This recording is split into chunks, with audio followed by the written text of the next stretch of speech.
Hey, what's up you guys, it's Dorothy and welcome back to my channel.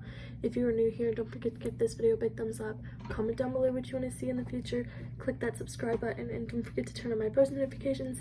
That way you guys get notified every single time I upload a video. Yeah, I know it's been a couple weeks since we've done it, but we're going to go back into As Good as Dead by Holly Jackson, which is the third book to the series A Good Girl's Guide to Murder, so let's get right into this video. We are on chapter 28, so yeah. Faceless, dark, quiet, too quiet. Pip could no longer hear the hiss of Jason's breath, nor smell the metallic tang of his sweat as she breathed, rattling breaths in and out of her nose. He must have moved away from her. Pip stopped breathing, sounding out the room with her covered ears, feeling out the concrete around her with her doubled up legs. She heard a scuffled footstep far away from her, back toward the door he dragged her through. She listened, metal clanging as the door opened, a shriek of old hinges, more footsteps crunching in the gravel outside, another shriek of the hinges, and the door clicking shut. Silence for a few in and out breaths, and then a much smaller sound, a key scraping against the lock, another clunk. Had he just left? He'd just left, hadn't he? Pip strained, listening for a faint sound of shoes and cascading gravel, a familiar sound, a car door slamming, the growl of an awakening engine, and the wheels reversing away from her. He was leaving. He was gone. He'd left her here, locked her in, but Jason was leaving. DT was gone. She sniffed. Wait, maybe he wasn't gone. Maybe this was some kind of test and he was sitting in the room with her still, watching her, holding his breath so she couldn't hear him, waiting for her to make any kind of wrong move, hiding there in the dark underside of her eyelids taped down. Pip made a sound in her throat, testing it out. Her voice vibrated against the duct tape, tickling her lips. She groaned again, louder, trying to make sense of the impenetrable darkness around her. But she couldn't. She was helpless here, restrained to this tall metal shelving unit. Her face disappeared, wrapped up in tape. Maybe he was still in the room with her. She couldn't rule it out. But she had heard the car, hadn't she? It couldn't have been anyone but Jason. And another memory shaking loose from her broken down brain, the typed words of a transcript. Lieutenant Nolan asking Billy Carras why he left his victims alone for a period of time, proved to wear and tear in the duct tape restraints. The DT killer did leave. This was part of his routine, his MO. Jason was gone, but he would be back, and that's when Pip would die. Okay, she was alone. Pip settled on that, but she couldn't linger in that momentary relief. Now, on to the next problem. The terror wasn't locked up like she was in the back of her head. It was everywhere. It was in her taped-down eyes and her taped-up ears, in every beat of her overused heart, in the raw skin of her wrists, and the uncomfortable bend of her shoulders, in the pit of her stomach, and the deep of her soul. Pure and visceral fear as she'd never known it before, inevitable. The segue between being alive and not. Her breaths were coming shorter to short, panicked spurts of in and out. Oh, fuck. Her nose was blocking up. She couldn't feel it. Every breath rattling more than the last. She couldn't have cried. She shouldn't have cried. The air was struggling, scraping its way through two tightening holes. Soon they would block up entirely, and she would suffocate. That's how it would all end. Dead girl walking. Dead girl not breathing. At least that way DT wouldn't get to kill her. Not his way, at least. With a blue rope around her neck, maybe it was better this way, something out of his control and closer to hers. But oh God, she didn't want to die.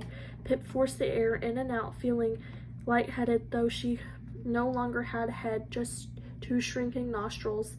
A new chorus in her mind, I'm going to die, I'm going to die, I'm going to die. Hey, Sarge. Robbie was back inside of her head, whispering into her taped-up ears. I'm going to die, she told him. I don't think so, he replied, and Pip knew he was saying it with the trace of a smile, a dimple carved into one cheek. Just breathe. Slower than that, please. But look, she showed him the restraints, her ankles, her hands tied to a cold metal pole, the mask around her face. Robbie already knew all of that. He'd been there for it too. I'm staying with you until the very end, he promised, and Pip wanted to cry again, but she couldn't. Her eyes were forced shut. You won't be alone, Pip. That helps, she told him. That's what I'm here for, always. Team Robbie and Pip, he smiled behind her eyes, and we made a good team, didn't we? You did, she said. And you did too. He took her hand, bound behind her back. Of course, I supplied all the devilish good looks. He laughed at his own joke, or hers, she supposed. But you were always the brave one, meticulous and annoyingly so, determined to the point of recklessness. You always had a plan, no matter what. I didn't plan for this, Pip said. I lost. That's okay, Sarge. He gave her hand a squeeze, her fingers starting to fizz from the awkward angle. You just need a new plan. That's what you're good at. You're not going to die here. He's gone. And now you have time. Use that time, come up with a plan. Wouldn't you like to see me again? See everyone you care about? Yeah, she told him. Then you better get started. Better get started. She took a deep breath, her airway clearer now. Robbie was right. She'd been given time, and she had to use it, because as soon as Jason Bell walked back through the door with his shrieking hinges, there was no longer a chance. None. She was dead. But this Pip left alone and bound here to these metal shelves, she was only very likely dead. Not much of a chance, but more than near future Pip had. Okay, she said to Robbie, but really to herself, a plan. She couldn't see, but she could still check her surroundings. There hadn't been anything in her vicinity before DT taped over her sight, but maybe he'd left something nearby after the mask was done. Something she could use. Pip swiped her bound legs in an arc to one side and to the other, straining her arms to reach farther out. No, there was nothing here, just concrete and the dip-down channel running beneath the shelves. That's fine. She hadn't expected there to be anything. Don't sink back down into despair. Ravi wouldn't let her anyway. Okay, so she couldn't move. She was stuck here to these shelves. Was there anything that could help her? Vats of weed killer and fertilizer that were useless to her, even if she could reach them. Fine, so what could she reach? Pip flexed her fingers, trying to bring the feeling back to them. Her arms were bent behind her back, pulled up higher than they should be. Her wrists were taped to the front of the metal pole of the shelving unit, just above the lowest shelf. She knew all that, had taken it in before her face was taken. Pip shifted her wrists against the tape and explored with 2 fingers. Yes, she felt the cold metal of the pole, and she stretched her middle fingers down. She could just feel the intersection of the shelf where it was attached to the pole. That was it, all she could reach, all the help she had in the world. Maybe it's enough, Robbie said. And maybe it was, because somewhere in the intersection between the shelf and the pole, there had to be a screw to hold them together, and a screw could be freedom. Pip could use that screw, pinch it between her thumb and finger, and pierce holes in the tape in her wrists. Keep piercing the ripping until she could tear herself free. Okay, that was it. That was the plan. Get the screw from the shelf. Pip had that feeling again, like there was a presence in the unknown around her, and not just that Ravi in her head, something malignant and cold. But time didn't wait for anybody, and it definitely wouldn't wait for her. So how was she going to get the screw? Pip could only just touch the top of the shelf with one finger. She needed to somehow move her wrist lower so she could reach the underside of the shelf. The duct tape was wrapped around her wrists, sticking them to this exact part of the pole. But if she shifted around, maybe, just maybe, she might get the tape to unstick from the metal.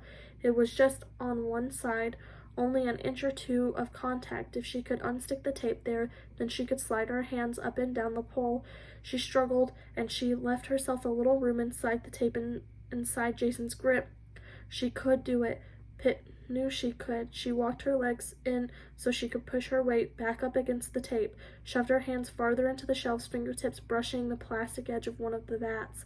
She pushed and strained, and she shifted, and she could feel it give, felt one side of the tape coming unstuck from the metal. Yes, keep going, Sarge, Robbie urged her on. She pushed harder. She strained harder, the tape cutting into her skin, and slowly the tape came free from the pole. Yes, she and Robbie hissed together.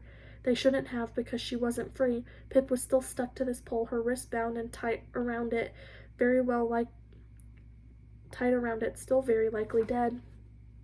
But she had gained something, movement up and down between 2 shelves, her restraint sliding against the pole. Pip wasted no more time, dropping her wrists as far as they could go, resting just above the lower shelf. She felt her way around the corner of the shelf with her fingers, and there, on the inside, she felt something, small and hard and metal. It must have been the nut.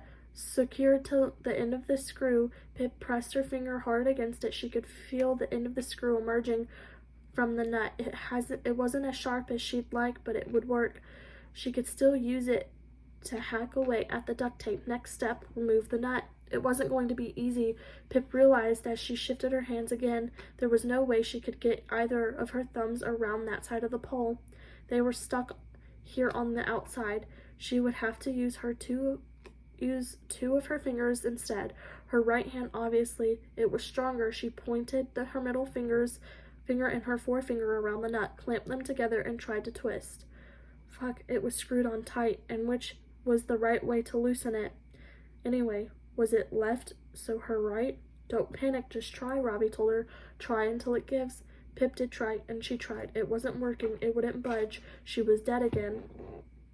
She shifted and tried the other way, struggling with the angle. This would never work. She needed her thumbs. How could anyone do this without their thumbs? She pushed her fingers together around the metal and twisted. It hurt right into the bones, and if she broke the fingers, well, she had more of them. The nut shifted, barely, but it had shifted. Pip paused to stretch out her aching fingers to tell Robbie about it. Good, that's good, he said to her, but you've got to keep going. You don't know how long he'll be gone for. It might have already been half an hour since Jason left. Pip had no way of knowing, and the terror moved time in strange ways, lifetimes and seconds in the other way around. The nut had hardly loosened at all. This was going to take a while, and she couldn't lose focus. She shifted her fingers again, clamped around the protruding metal nut, and pulled it round. It was stubborn, moving only after she'd given it everything, and hardly moving at that. Every time it gave, she had to reposition her fingers around it. Shift, clamp, turn. Shift, clamp, turn. It was only a tiny movement in one hand, and yet Pip could feel the sweat running down in the insides of her arms into the fabric of her hoodie, sliding against the tape at her temples and her upper lip. How long had it been now? Minutes? More than 5? More than 10? The nut was loosening, giving a little more each turn. Shift, clamp, turn.